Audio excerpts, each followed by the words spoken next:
Track Reviews. Hi, hello everyone, Anthony Fantano here, the internet's busiest music nerd, and it's time for a track review. My thoughts, my opinions, my feelings on a brand new song that has just come out. Oh my God. Today we are lucky to get our second taste of the forthcoming post-Malone album, Austin, which will be dropping this July. From what I have been hearing in terms of the vibes from the previous single and also talk around the record, I guess this album is going to be more kind of guitar driven, more singer-songwriter-esque, which I don't necessarily see as a bad thing. While in the past I haven't been crazy about songs such as Circles, for example. One of my favorite things about his Beer Bongs and Bentleys album was that it just kind of felt like a singer-songwriter album, much of it did anyway, but with like kind of, trap vibes and instrumentals in the background. So I'm kind of hoping we get to a point where, we're hearing that same kind of, quality pop songwriting and structuring coming together, but maybe in just more of a stripped back, simple, organic, direct, and to the point singer-songwriter sound, maybe a folkier vibe. I don't know. I guess we will see. Again, we have our second single from the record. It's titled Morning. We're going to try it out now, see what it has to offer. Let's go. Oh, bam.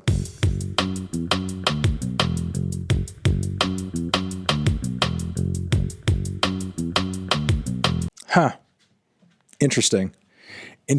I mean, top of the line sort of point here that I want to make about this track off the bat is I think we got a bit of a summer jam here. I think we got a bit of a sad, moody July, August banger. Something for the frat kids to party to, but also party to in sadness and get a little depressed about as they are, doing their third, fourth, fifth keg stand. But seriously, I do think this is a bit of a return to those Beer Bongs and Bentleys vibes, which I'm not really hating. I'm not really against.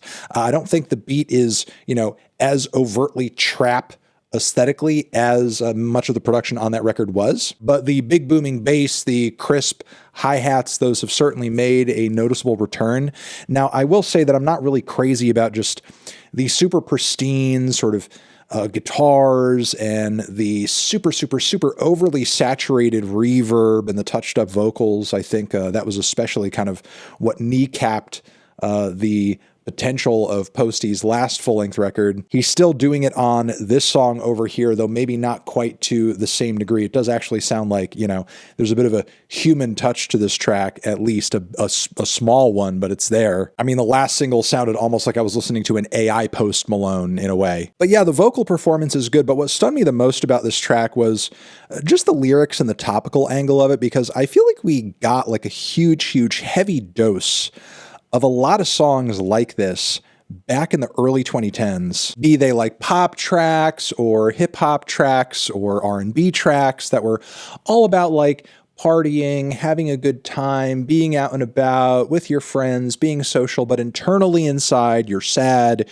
you're dying, you may even be privileged in some sort of way, and on the surface, anybody looking at you would probably just think like, oh, that person's probably fine, nothing going on bad in their life, they should be, all smiles, and there's no reason to worry about them. Meanwhile, like internally, you're crumbling. It's really that kind of track. It's about being in a mood, not feeling all that well, and while the world around you may seem bright and there are some positive things about it, there's not really all that much to be happy about or excited about at the end of the day, which I guess is in line with the album cover over here, because you do have Posty looking like he's in a somewhat idyllic setting, kind of nice truck in the background, nice crib, nice pool, but he's just kind of hanging there hunched over, hands together, shirtless by the pool, in some jeans, maybe possibly not in the best state of mind either.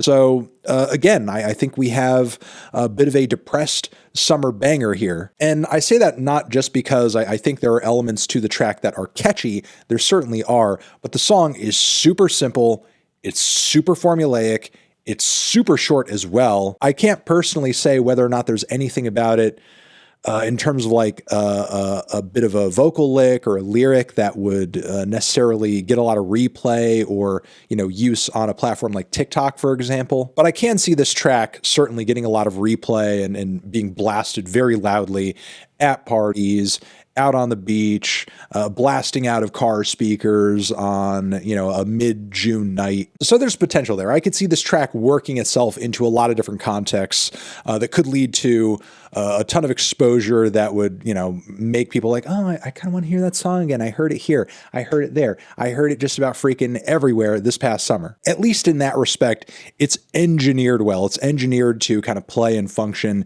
in certain settings and contexts, which again could bring the song quite a bit of traction. And certainly, in my opinion, I think a few cuts above Chemical, and maybe as I hear it a few more times, it'll grow on me a bit more. But I'll say as of right now, I like it. I think it's pretty decent. And I think I will leave it there. Let me know what you guys think of this track in the comments down below. Did you love it? Did you hate it? What would you rate it? Over here next to my head, it's another video that you can check out. Hit that up or the link to subscribe to the channel. Post Malone. Mourning. He's mourning in the morning because the sun killed his buzz. You get it. He's in a funk. Post Malone. Austin, album on the way. Anthony Fantano, forever.